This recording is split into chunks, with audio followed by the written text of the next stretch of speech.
Hello बच्चों। तो excretion हम लोग पढ़ रहे थे बच्चों, और एक्सक्रीशन में हमारे लास्ट लेक्चर में हम लोगों ने रास सिस्टम को डिस्कस कर लिया था। रास सिस्टम हमने देखा था वो एक इमरजेंसी सिस्टम होता है जो एक सर्टेन इमरजेंसी कंडीशन में एक्टिवेट होता है और हमारे बॉडी के प्लाज्मा वॉल्यूम को मेंटेन करने के लिए काम करता है। प्लाज्मा वॉल्यूम के साथ ही साथ जब भी अगर कोई ट्रॉमा की सिचुएशन हो या डिहाइड्रेशन की सिचुएशन हो तो उस सिचुएशन में ये जो रास सिस्टम है ये हमारी बॉडी में प्लाज्मा फ्लूइड या फ्लूइड को मेंटेन करने के लिए काम करता है।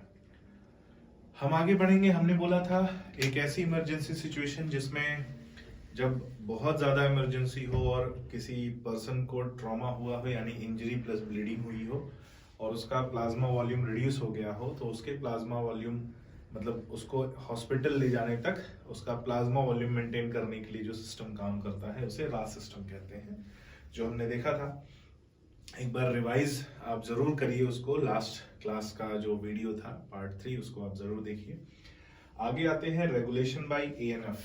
हमने बोला था कि रास सिस्टम जब एक्टिवेट होता है तो आप किसी पर्सन को ऐसे देखेंगे जिसको इंजरी हुई हो और इंजरी के साथ साथ वो हॉस्पिटलाइज हुआ हो, हॉस्पिटल में एडमिट हुआ हो, तो उस इंजरी में जब तक वो नॉर्मलाइज नहीं होता तब तक उसकी कंटिन्यूअसली हार्ट बीट और जो कार्डियक आउटपुट है, ब्लड प्रेशर वगैरह है, ये बढ़ा हुआ पाया जाता है। It is found to be on a higher side पे पाया जाता है और धीरे धीरे ये नॉर्मल होता है। ऐसा नहीं कि ये सिस्टम अपने आप तुरंत डीएक्टिवेट हो जाता है, धीरे धीरे स्लोली ये नॉर्मल होता है। जैसे जैसे जो ब्लड सेल्स हैं वो उनका प्रोडक्शन बढ़ता जाता है और नॉर्मल लेवल पे ब्लड सेल्स आती हैं, वैसे वैसे ये सिस्टम धीरे धीरे डीएक्टिवेट होता है। तो कैसे डीएक्टिवेट होता है, कौन इसको डीएक्टिवेट करता है, वो हम देखेंगे। तो एक अलग हार्मोन है इसके अलावा जिसका नाम है ANF. ANF stands for anti natriuretic factor, ठीक है। इसको हम एट्रियल नेटियूरेटिक फैक्टर या एंटी नेटियूरेटिक फैक्टर दोनों बोल सकते हैं। ज्यादातर एट्रियल नेटियूरेटिक फैक्टर कहा जाता है। क्यों कहा जाता है? Because it is secreted by atrium of heart. Heart की एट्रियम में इसका सिक्रीशन होता है और ये जो एएनएफ है ये भी एक हार्मोन है जो रेनिन के अपोजिट काम करता है, ठीक है। रेनिन के अगेंस्ट एक्ट करता है और रेनिन के सिक्रीशन को इनहिबिट करता है। तो रास सिस्टम जो है उसको कंट्रोल करने के लिए, उसको इनहिबिट करने के लिए एएनएफ सिक्रीट होता है। तो यहां पर देखेंगे ANF checks on renin angiotensin aldosterone mechanism. ये रास सिस्टम या जो मैकेनिज्म हमने पढ़ा था उसको इनहिबिट करता है, स्लोली ग्रेजुअली ये काम करता है। Increases in blood flow to the atria, increases in blood flow to the atria of heart causes the release of atrial natriuretic factor। जैसे मान लीजिए किसी का रास सिस्टम एक्टिवेटेड है और रास सिस्टम एक्टिवेटेड है तो ब्लड की तरफ, हार्ट की तरफ जो ब्लड का फ्लो है वो बढ़ा हुआ पाया जाएगा और हार्ट की तरफ जो ब्लड का फ्लो बढ़ा हुआ है तो उसकी वजह से एट्रियम जो है एक हार्मोन सिक्रेट करेगा। उस हार्मोन का नाम है एट्रियल नेट्रियूरेटिक फैक्टर। ये हार्मोन क्या करेगा? रेनिन के अगेंस्ट काम करेगा, रेनिन के सिक्रीशन को इनहिबिट करेगा और रेनिन का सिक्रीशन यदि इनहिबिट होगा तो रास सिस्टम भी इनहिबिट होगा, ठीक है। रेनिन के सिक्रीशन को इनहिबिट करता है, ये याद रखना। कहां से सिक्रीट होता है? तो secreted from the atria of heart. Heart की एट्रिया से सिक्रीट होता है। ANF causes vasodilation. आप याद करिए हमने एडीएच का फंक्शन पढ़ा था, वैसोकॉन्स्ट्रिक्शन। एडीएच वैसोकॉन्स्ट्रिक्शन कराता है, वेन्स में कॉन्स्ट्रिक्शन कराता है तो ब्लड प्रेशर को बढ़ाता है। एएनएफ वैसोडाइलेशन कराता है तो ब्लड प्रेशर को रिड्यूस करता है।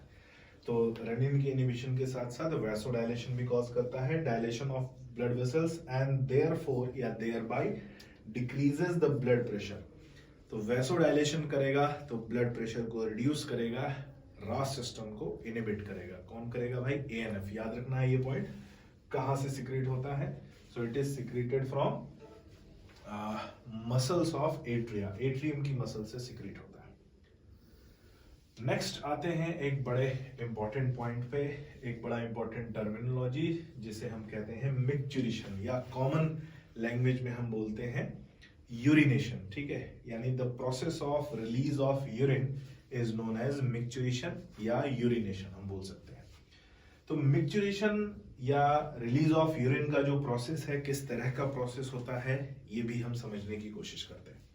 एक डायग्राम जो कि एनसीईआरटी में नहीं है, लेकिन मैंने समझाने की कोशिश की है क्योंकि बड़ा है सिंपल, एक बार समझ में आ जाएगा तो मैच्योरेशन का प्रोसेस पे कोई डाउट नहीं रहेगा। ठीक है, ये जो मैच्योरेशन है ये एक तरह का रिफ्लेक्स एक्शन होता है। रिफ्लेक्स एक्शन क्या है? अगर आपने 10th क्लास में नर्वस सिस्टम पढ़ा होगा तो रिफ्लेक्स आर्क जरूर सुना होगा या रिफ्लेक्स एक्शन पढ़ा होगा। ये एक इनवॉलेंट्री प्रोटेक्टिव एक्शन होता है जो कि रैपिड होता है और बॉडी के प्रोटेक्शन के लिए काम करता है। तो involuntary rapid protective action is known as reflex action. ये हमारे नर्वस सिस्टम के थ्रू ही गवर्न होता है, बट इसके एक्शन का जो टाइम ड्यूरेशन है वो बहुत कम होता है। ठीक है, इसके लिए प्रॉपर जो डिसीजन है वो ब्रेन से नहीं लिया जाता। बॉडी में कुछ ऐसे सिस्टम पाए जाते हैं जो अपने आप काम करते हैं। ठीक है, उन्हीं का एक एग्जांपल है रिफ्लेक्स एक्शन। तो होता क्या है बच्चों, समझने की कोशिश करेंगे रिफ्लेक्स एक्शन में। तो कॉमनली अगर हम बात करें तो जो यूरिनरी ब्लैडर है, ठीक है, जो यूरिनरी ब्लैडर है, ये यूरिनरी ब्लैडर नॉर्मल सिचुएशन में कुछ इस तरह से पाया जाता है। ठीक है, नॉर्मल सिचुएशन में ऐसा रहता है। इसके यूरेथ्रल ओपनिंग पे 2 स्फिंक्टर पाए जाते हैं। स्फिंक्टर यानी मस्कुलर वॉल्व। ठीक है, मस्कुलर वॉल्व यानी मसल्स होती हैं जो टाइम टू टाइम ओपन होती हैं और क्लोज होती हैं जैसी सिचुएशन हो। हमने डाइजेशन में कई तरह के स्फिंक्टर पढ़े हैं, cardiac sphincter, pyloric sphincter, sphincter of Oddi, है ना, ऐसे कई स्फिंक्टर, एनल स्फिंक्टर हमने पढ़ा हुआ है। तो यहाँ पर वही है कि यूरेथ्रा में मस्कुलर वॉल्व पाए जाते हैं जिन्हें हम एनल या यूरेथ्रल स्फिंक्टर कहते हैं। तो इन यूरेथ्रल स्फिंक्टर को हमने येलो कलर से मार्क किया हुआ है। अब जैसे जैसे नॉर्मल सिचुएशन में, ये पॉइंट याद रखना, नॉर्मल सिचुएशन में ये स्फिंक्टर जो है क्लोज्ड रहते हैं यानी कॉन्स्ट्रिक्टेड रहते हैं नॉर्मल सिचुएशन में। ठीक है, जब यूरिनेशन नहीं हो रहा है तो ये जो स्फिंक्टर है ये कॉन्स्ट्रिक्टेड पाए जाते हैं। अब कॉन्स्ट्रिक्टेड रहते हैं तो जैसे ऊपर से यूरेटर से यूरिन आता है, ठीक है, फिल्ट्रेट के जो है, फिल्ट्रेट से जब कॉन्सेंट्रेशन होता है तो यूरिन का फॉर्मेशन होता है और यूरिन यूरेटर के थ्रू आता है कहाँ पर? ब्लैडर में। और ब्लैडर में जैसे जैसे यूरिन आता है वैसे वैसे उसकी फिलिंग पाई जाती है। ठीक है, यूरिन जो है फिल होने लगता है। अब यूरिन जैसे ही ब्लैडर में फिल होने लगता है तो ब्लैडर की वॉल में कुछ रिसेप्टर्स पाए जाते हैं। कौन से रिसेप्टर होते हैं? स्ट्रेच रिसेप्टर्स होते हैं। याद रखना भाई, यूरिनरी ब्लैडर क्या है? ब्लैडर है। जब उसमें यूरिन फिल होगा तो वो फूलना शुरू करेगा। ठीक है, एक्सपैंड होना शुरू करेगा और एक्सपैंड होगा तो स्ट्रेच होगा। अब उसके वॉल में स्ट्रेच रिसेप्टर्स प्रेजेंट हैं, तो जैसे वो फिलिंग शुरू होगी स्ट्रेच रिसेप्टर एक्टिवेट होंगे और स्ट्रेच रिसेप्टर एक्टिवेट होंगे तो वो मैसेज किसके पास भेजेंगे? हमारे सीएनएस के पास, सेंट्रल नर्वस सिस्टम के पास। और ये मैसेज यहाँ से और किसके पास जाएगा? ब्रेन के पास। ठीक है, तो ब्रेन से क्या आएगा भाई? सेंट्रल नर्वस सिस्टम से रिस्पॉन्स आएगा। ये गया है स्टिमुलस, सेंसरी जो नर्व है वो स्टिमुलस लेके जाती है किसके पास? सेंट्रल नर्वस सिस्टम के पास। और सेंट्रल नर्वस सिस्टम से आता है रिस्पॉन्स। रिस्पॉन्स कैसे आता है बच्चों? ध्यान से देखो, रिस्पॉन्स आता है 2 तरह के मोटर जो है गैंग्लियन से रिस्पॉन्स आता है। एक आता है सिंपैथेटिक गैंग्लियन से और एक आता है पैरासिम्पैथेटिक गैंग्लियन से। ठीक है, दोनों से रिस्पॉन्स आता है। और ये जो मोटर नर्व है ये आती है रिस्पॉन्स लेके किसके पास? यूरेथ्रल स्फिंक्टर के पास। और यूरेथ्रल स्फिंक्टर में क्या करते हैं? रिलैक्सेशन कराते हैं। और जो यूरिनरी ब्लैडर में जो रिस्पॉन्स जाता है वो यूरिनरी ब्लैडर में कॉन्ट्रैक्शन कराता है। तो यहाँ पर देखो 2 पॉइंट, 2 अपोजिट इवेंट एक साथ हो रहे हैं। यूरेथ्रल स्फिंक्टर में रिलैक्सेशन हो रहा है, यूरिनरी ब्लैडर में कॉन्ट्रैक्शन हो रहा है। तो यूरेथ्रल स्फिंक्टर रिलैक्स होंगे, यूरिनरी ब्लैडर कॉन्ट्रैक्ट होगा तो यूरिन जो है वो रिलीज होगा बाहर की तरफ और इसी प्रोसेस को हम क्या कहते हैं? मिक्चुरेशन। तो यही है रिफ्लेक्स एक्शन यानी मिक्चुरेशन का रिफ्लेक्स एक्शन, जिसमें देखेंगे स्टेप्स क्या क्या इन्वॉल्व है भाई। तो gradual filling of urinary bladder धीरे धीरे फिल होता है, ऐसा अचानक से भी फिल नहीं होता, धीरे धीरे फिल होता है। तो उसकी फिलिंग से क्या होता है? स्ट्रेचिंग होती है, यूरिनरी ब्लैडर स्ट्रेच होने लगता है। स्ट्रेच होता है तो उसके रिसेप्टर्स, जो स्ट्रेच रिसेप्टर्स प्रेजेंट हैं वो स्ट्रेच रिसेप्टर्स एक्टिवेट होते हैं। वो इंपल्स भेजते हैं किसके पास? सेंट्रल नर्वस सिस्टम के पास। सेंट्रल नर्वस सिस्टम से मोटर नर्व जो है वो मैसेज लेकर आती है यानी रिस्पॉन्स लेकर आती है। और रिस्पॉन्स लेकर आती है तो 2 तरफ रिस्पॉन्स लेकर जाती है। एक रिस्पॉन्स जाता है कहाँ? एक रिस्पॉन्स जाता है ब्लैडर की जो वॉल है उसमें जो मसल्स प्रेजेंट है, और दूसरा रिस्पॉन्स जाता है यूरेथ्रल स्फिंक्टर में। तो ब्लैडर की जो वॉल मसल्स हैं वहां पर कॉन्ट्रैक्शन होता है और यूरेथ्रल स्फिंक्टर में रिलैक्सेशन होता है। So contraction in smooth muscles of urinary bladder में कॉन्ट्रैक्शन होगा तो प्रेशर जनरेट होगा, और रिलैक्सेशन इन स्मूथ मसल्स या यूरेथ्रल स्फिंक्टर, जो यूरेथ्रा में स्फिंक्टर प्रेजेंट है, मस्कुलर वॉल प्रेजेंट है, उसमें रिलैक्सेशन होगा, जिससे कि यूरिन जो है वो यूरिनरी ब्लैडर से बाहर रिलीज होता है और मिक्चुरेशन का प्रोसेस जो है वो कंफर्म होता है, यानी वो प्रोसेस परफॉर्म होता है। ठीक है, याद रखना इसको, कौन सा प्रोसेस है? Process of micturition.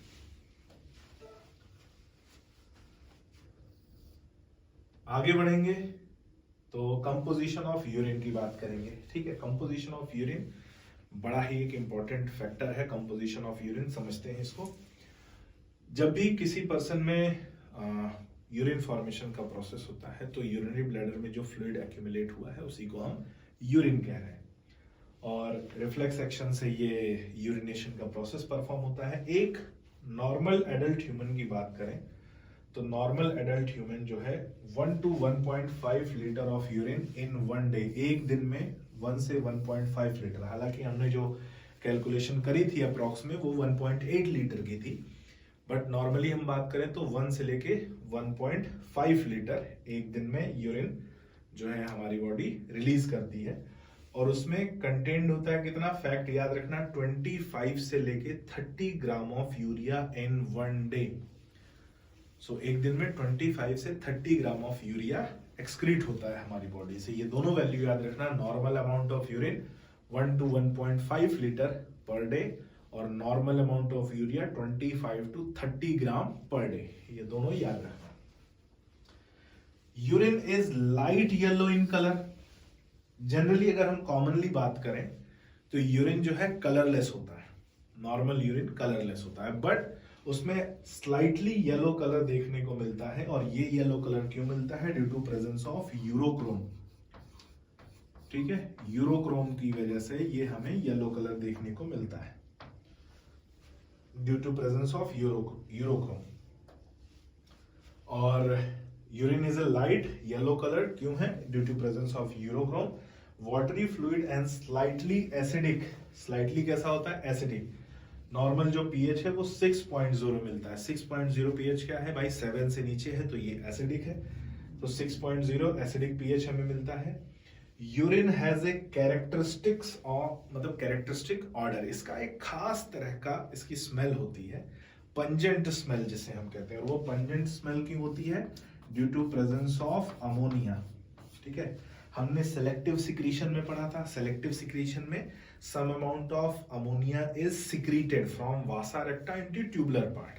तो वही जो अमोनिया सिक्रीट हुआ है उसी अमोनिया की वजह से एक पंजेंट स्मेल, एक खास तरह का ऑर्डर पाया जाता है किसमें? यूरिन में। ये पॉइंट को अपने को याद रखना है। ठीक है, तो ये पॉइंट्स हैं, आप नोट कर लेंगे। कुछ और पॉइंट आते हैं यूरिन के कलर को लेकर जो मैं यहाँ पर डिस्कस करूंगा, और वो पॉइंट बहुत इंपॉर्टेंट है भाई, आपकी जनरल लाइफ से भी रिलेटेड है।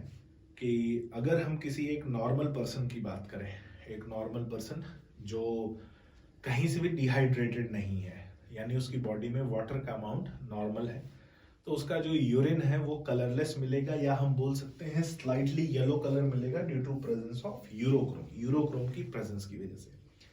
लेकिन अगर वो डिहाइड्रेटेड है, उसकी बॉडी में वाटर का अमाउंट रिड्यूस हो रहा है, तो धीरे धीरे उसका जो येलो कलर है ये शिफ्ट होने लगेगा किसकी तरफ? डार्क येलो की तरफ, और धीरे धीरे शिफ्ट होने लगेगा रेड की तरफ। ठीक है, तो डार्क येलो या रेड कलर का अगर यूरिन होता है तो इसका ये सिंबल है किसका? कि वी आर, हमारी बॉडी डिहाइड्रेटेड है, बॉडी में वाटर का अमाउंट कम है, नॉर्मल जितना होना चाहिए उतना अमाउंट ऑफ वाटर बॉडी में नहीं है। ठीक है, तो डिहाइड्रेशन का साइन होता है कौन सा? यूरिन के कलर का डार्क येलो या रेड की तरफ शिफ्ट होना। और वो रेड या डार्क येलो क्यों होता है? ड्यू टू, क्योंकि अब जो फिल्ट्रेट बन रहा है उसमें ब्लड की प्रेजेंस भी पाई जा रही है, उसकी वजह से जो यूरिन का कलर है वो डार्क येलो या रेड की तरफ शिफ्ट होता जाता है। तो अगर आइंदा से आप ध्यान रखेंगे, अगर यूरिन का कलर नॉर्मल या कलरलेस या स्लाइटली येलो नहीं है, डार्क येलो या रेड की तरफ है, then your body is under dehydration, आपकी बॉडी डिहाइड्रेटेड है, ठीक है। अच्छी बात यह है कि हमारी बॉडी में कितना भी एक्स्ट्रा वाटर हम कंज्यूम कर लें, हमारी बॉडी जितना रिक्वायर्ड वाटर है उसी को कंज्यूम करती है, और उसके बाद जो एक्स्ट्रा अमाउंट वाटर होता है उसको हमारी बॉडी एक्सक्रीट कर देती है, ठीक है। अब तो कितना भी पानी पी ले, किडनी क्या करती है, जितनी बॉडी को वाटर की रिक्वायरमेंट है उतना किडनी जो है अपने पास रखती है, बाकी जो एक्स्ट्रा अमाउंट ऑफ वाटर है उसको यूरिन के फॉर्म में रिलीज कर देती है। वाटर की कमी होती है तो यूरिन जो है कॉन्सेंट्रेटेड होने लगता है, उसका कलर लाइट येलो से डार्क येलो रेड की तरफ शिफ्ट होने लगता है, ठीक है। ये पॉइंट अपने को याद रखना है।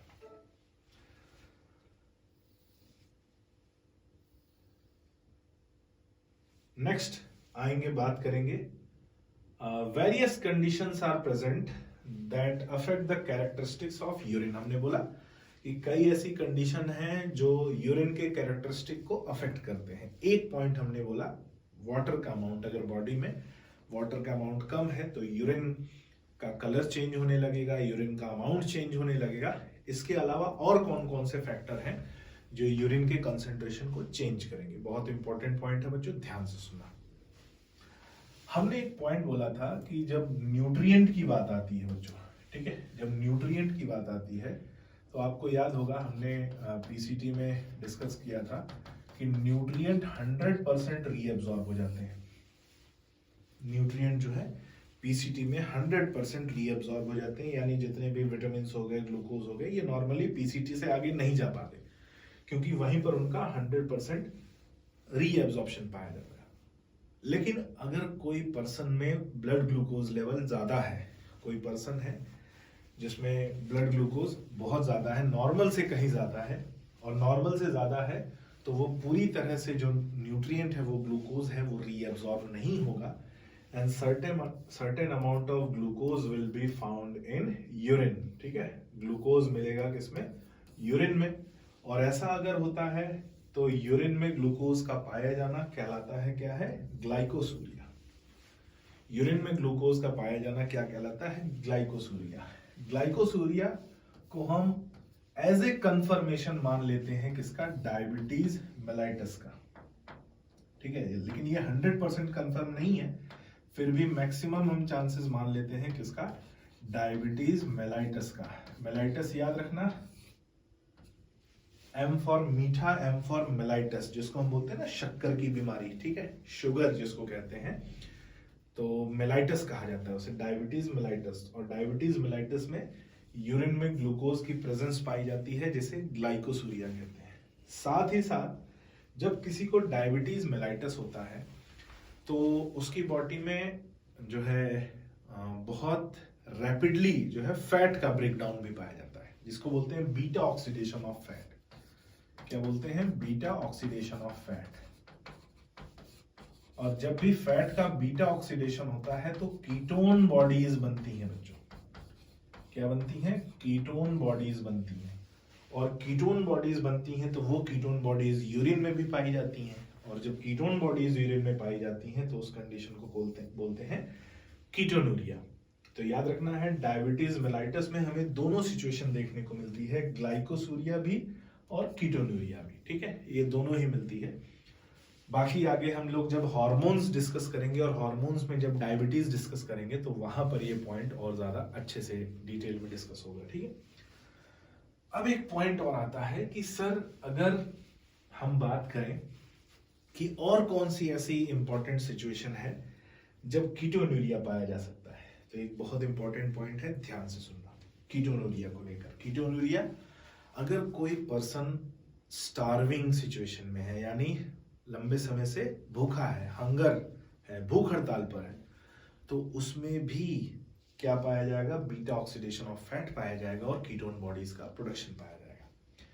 तो जनरली क्या होता है, जो नेता लोग या जो लोग भूख हड़ताल करते हैं वो लोग कॉन्स्टिट्यूशन में उसको लेकर कुछ रूल्स बनाए गए हैं कि जो भी भूख हड़ताल करेगा, हंगर स्ट्राइक करेगा, उसकी डेली मेडिकल चेकअप किया जाएगा। और अगर मेडिकल चेकअप कर रहा है और मेडिकल चेकअप में उसके यूरिन में कीटोन प्रेजेंट है तो मतलब वो एक्चुअली जो है हंगर स्ट्राइक पर है। और अगर लंबे समय से स्टार्विंग है और कीटोन प्रोडक्शन नहीं पाया जा रहा है, मतलब वो भाई बाद में स्टेज के पीछे जाके कुछ ना कुछ जरूर खा रहा है, वो फ्रॉड है। तो ऐसे में उसके ऊपर मैजिस्ट्रेट एक्शन होता है और जेल भी हो सकती है। 420 का 420 का केस चलता है, ठीक है। भूख हड़ताल जो है कॉन्स्टिट्यूशनल, अगर हम बात करें कॉन्स्टिट्यूशन में एक बहुत इंपॉर्टेंट जो है एक्शन है अपने किसी विरोध को व्यक्त करने के लिए या किसी आंदोलन के लिए, ठीक है।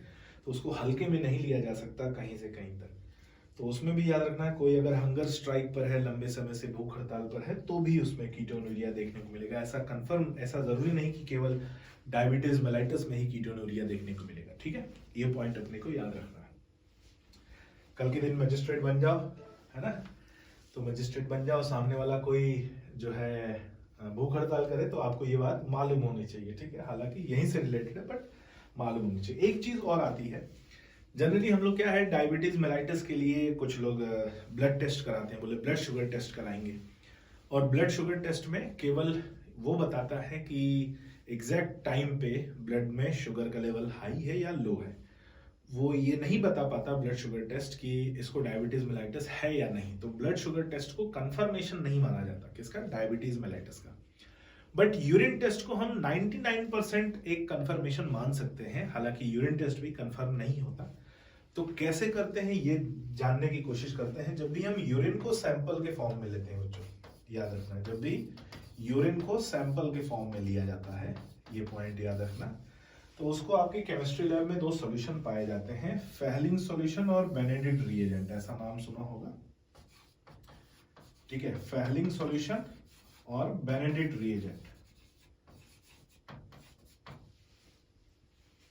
ये दोनों केमिस्ट्री लैब में भाई ब्लू कलर के मिलते हैं। और जब भी हम यूरिन के सैंपल को इनसे रिएक्ट कराएंगे और यूरिन में, ठीक है, यूरिन को जब भी इनसे रिएक्ट कराएंगे और अगर इनका दो चीजें होंगी, या तो इनका कलर चेंज होगा किसमें, ब्रिक रेड में, ब्रिक रेड में अगर चेंज हो गया, ऐसा ये कलर है ब्रिक रेड, अगर ऐसा चेंज हो गया then it will be confirmation of glucose in urine. तो क्या है, ग्लाइकोसूरिया है, यानी उस पर्सन को डायबिटीज मेलाइटिस है।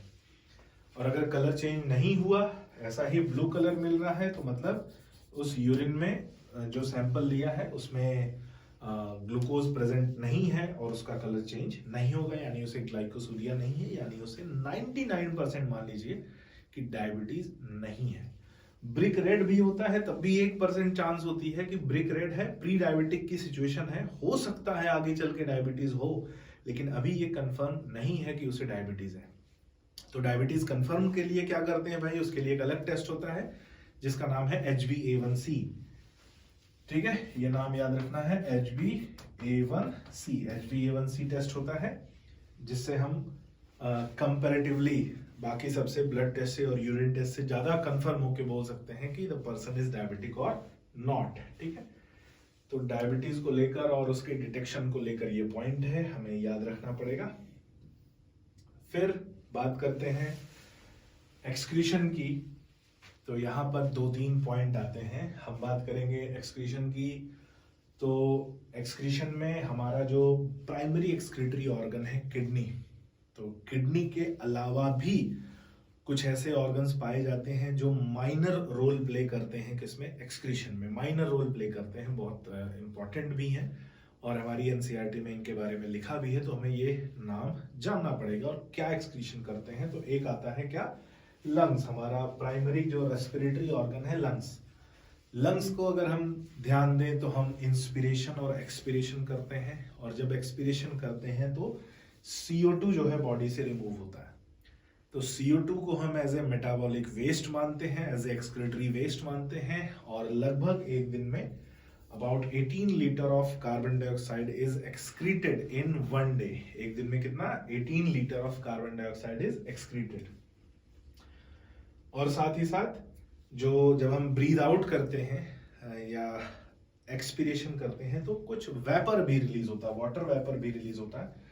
तो वाटर वेपर है, उसका कंटेंट वाटर है भाई, हालांकि हीट भी इसमें पार्टिसिपेट करता है, सो हीट इज ऑल्सो है excretory waste of our body, हमारी बॉडी का एक्सक्रीटरी वेस्ट है। तो याद रखना CO2 वाटर, ये लंग्स है, साथ में हीट भी है, ठीक है, हीट भी रिलीज होती है। लिवर की बात करें तो जनरली लिवर कई फंक्शन परफॉर्म करता है, जैसे देखते हैं सिक्रीशन ऑफ बाइल, और बाइल में कई पिगमेंट और सब्सटेंसेस पाए जाते हैं। जैसे पिगमेंट की बात करें तो बिलीरुबिन और बिलीवर्डिन, ये दो बाइल पिगमेंट है। इसके अलावा कोलेस्ट्रॉल पाया जाता है बाइल में, और डिग्रेडेड स्टेरॉइड हार्मोन्स और विटामिन्स और ड्रग्स, ये भी जो है प्रेजेंट होते हैं as a excretory waste from liver. Liver से एक्सक्रीटरी वेस्ट के फॉर्म में ये भी रिलीज होते हैं। सो ज्यादातर एक्सक्रीटरी वेस्ट की बात करें या जो भी कंटेंट होता है लिवर का या बाइल का, उस लिवर के कंटेंट की बात करें, so most of them passes out along with digestive waste. So जो एक्सक्रीटा है, एक्सक्रीटा के साथ इनमें से मोस्ट ऑफ द पार्ट जो है वो बॉडी से रिमूव हो जाते हैं, और बॉडी से जब वो रिमूव हो जाते हैं तो वो एक्सक्रीटरी वेस्ट बन जाते हैं, उन्हें एक्सक्रीटरी वेस्ट कहते हैं। ठीक है, तो अभी जो दो ऑर्गन हमने देखे वो कौन कौन से, लंग्स और लिवर। आगे बढ़ते हैं, तो इसके अलावा जो बात करेंगे तो स्किन की बात करेंगे। ठीक है, स्किन, हमारे स्किन भी एक्सक्रीटरी ऑर्गन की तरह फंक्शन परफॉर्म कर, हालांकि skin is the largest organ present in body, हमारी बॉडी का लार्जेस्ट ऑर्गन है। ठीक है, याद रखना। तो इसमें कुछ ग्लैंड्स भी पाई जाती हैं, जैसे स्वेट ग्लैंड पाई जाती है, सेबेशियस ग्लैंड पाई जाती है। तो ये स्वेट ग्लैंड और सेबेशियस ग्लैंड जो सब्सटेंस सिक्रीट करती हैं, वो सब्सटेंस भी एक्सक्रीटरी वेस्ट की तरह काम करते हैं, और उनके कंपोनेंट भी एक्सक्रीटरी वेस्ट की तरह काम करते हैं। सो स्वेट जो सिक्रीट होता है स्वेट ग्लैंड से, उसमें वाटर प्रेजेंट होता है, NaCl प्रेजेंट होता है, a very little amount of urea, lactic acid भी प्रेजेंट होता है। यहाँ पर बड़ी इंपॉर्टेंस है इसकी। भाई हमें मालूम है स्वेट में वाटर और सॉल्ट तो होता ही है, लेकिन उसके साथ साथ इसमें very little amount of urea और लैक्टिक एसिड भी पाया जाता है। ये लैक्टिक एसिड और यूरिया जनरली स्किन पे मतलब सिक्रीट होते हैं, और स्किन को बैक्टीरिया फ्री या माइक्रो फ्री बनाने के लिए एक्ट करते हैं। तो ये हमारे स्किन पर पैथोजन की एंट्री को रोकने के लिए काम करते हैं, बैक्टीरिया प्रूफ बनाने के लिए काम करते हैं। तो इसलिए इनका जो है सिक्रीशन पाया जाता है, और स्किन से सिक्रीट होते हैं, तो इसलिए हम इन्हें एक्सक्रीटरी प्रोडक्ट भी कहते हैं। Primary function of sweat, sweat का प्राइमरी फंक्शन क्या है, हमारे लिए कूलिंग इफेक्ट देना। स्वेट जब भी बॉडी से या स्किन से रिलीज होता है तो हमारे स्किन पे जाने के बाद वो वेपोराइज होता है। ठीक है, जैसे हम कभी सैनिटाइजर से अगर हैंड सैनिटाइज करें तो बड़ा ठंडा ठंडा फील होता है, तो वैसे ही जब स्वेटिंग होती है तो स्वेटिंग के बाद वो स्वेट जो है हमारे स्किन की सरफेस से वेपोराइज होता है, जिससे कूलिंग इफेक्ट आता है। तो स्वेट सिक्रीट होता है कब, बॉडी जब एक्सेजरेट हो रही है, हीट हो रही है, और कूलिंग इफेक्ट देने के लिए ये सिक्रीट होता है। हालांकि ये इसका प्राइमरी फंक्शन है।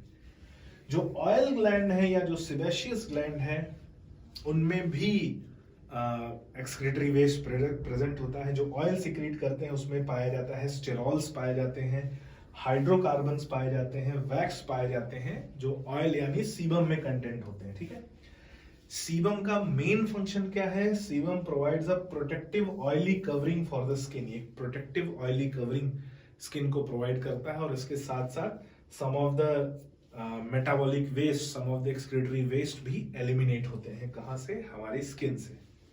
फिर बात करते हैं सलाइवा की। तो saliva eliminate a very small amount of nitrogenous waste. Saliva भी एक स्मॉल अमाउंट के नाइट्रोजनस वेस्ट को जो है रिलीज करता है, और ये भी हमारी बॉडी में एक्सक्रीशन में परफॉर्म करता है, यानी एक्सक्रीशन में फंक्शन परफॉर्म करता है। ठीक है, तो स्किन को भी याद रखना है और सलाइवा को भी याद रखना है। ठीक है, फिर आता है डिसऑर्डर, और डिसऑर्डर को हम लोग बच्चों देखेंगे अपनी नेक्स्ट क्लास में। आज की क्लास में इतना ही। लास्ट जो टॉपिक बच गया है डिसऑर्डर, बहुत इंपॉर्टेंट है, क्योंकि कुछ बहुत ही इंपॉर्टेंट क्वेश्चन डायरेक्टली डिसऑर्डर से बनते हैं। तो हम उसको देखेंगे कौन कौन से डिसऑर्डर्स पाए जाते हैं, और कौन कौन से उनकी मतलब क्या उनकी फिजियोलॉजी है, क्या पैथोफिजियोलॉजी है, वो सब हम लोग नेक्स्ट क्लास में देखेंगे जब हम डिसऑर्डर्स को डिस्कस करेंगे। Thank you.